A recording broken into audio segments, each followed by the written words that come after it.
There are a few things happening in the steel industry which impacts us. One is, of course, given our footprint in Europe, we are impacted by the trade issues between US and Europe, which we never thought would be there.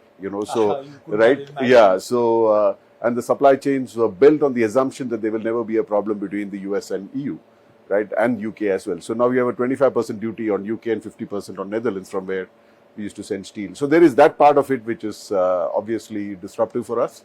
But the demand in Europe is starting to look slightly better, because Europe is also going to spend a lot more on infrastructure and defense. In India, they do have some lessons that they have learned in the recent past. Yeah. So even if you look at Germany, who have traditionally been very tight on their purse strings, opening up and saying they'll spend €1 trillion, which is a lot. India has been blessed with good demand because of the actions of the government and the focus on infrastructure, etc. But it's not been a great year from a profitability or pricing point of view, because we've all been impacted by what's happening in China. And the Chinese recovery doesn't seem imminent. They are taking actions, but 5% growth is fantastic for an economy of the size of China.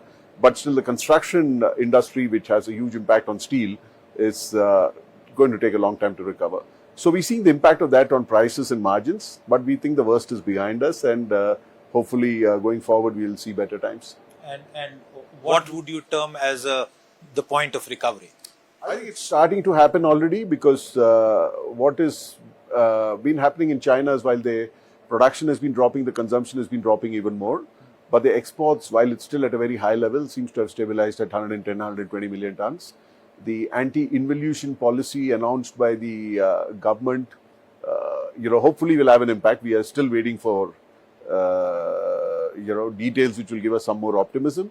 But at least they're pointing in towards a direction where they are working on domestic consumption, which is good for the world. Because, one thing which I want to highlight also, it's not just steel. I mean, you look at China's trade surplus, you look at what they call indirect steel exports. They've exported more products consuming steel than they've exported steel.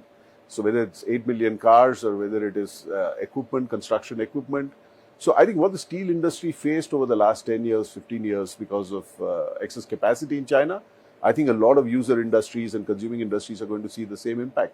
So I think as a government, as a country, we need to take a more holistic, multi-sectoral, long-term view. Absolutely. This is a very, very significant point that you make. Since you mentioned Europe, two quick points. Yeah. In terms of the profitability impact on account of that disruption, what can you share with us?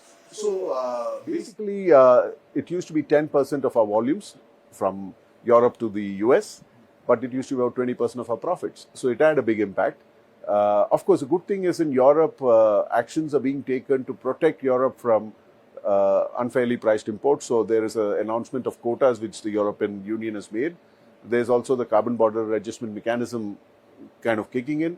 So we've seen steel prices starting to move up in Europe, also reflecting the potential demand because of the investments that have been announced.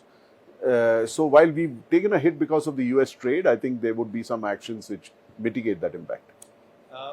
You mentioned another point that brings me to my next question, which is the search for new markets. When the tariffs hit us, that was supposed to be something that would be done across sectors. Now, obviously, it can't be equal across sectors. Can you talk about your company and the steel sector, of how that is exploring new markets? So, like I said, as a company, we are trying to maximize sales within the domestic markets that we are in, right? That's the best way for us to build supply chain resilience. So, if you look at Europe, we're trying to maximize the sales in Europe, depend less on export markets, maybe 10% exports, and that's about it. Similarly for India, right? We've anyway traditionally exported 10% or less. So I think that's something we are working on. That means you have to work harder in the domestic markets to, keep selling the volumes that you produce. Otherwise, I think there are markets emerging. The Middle East is doing quite well.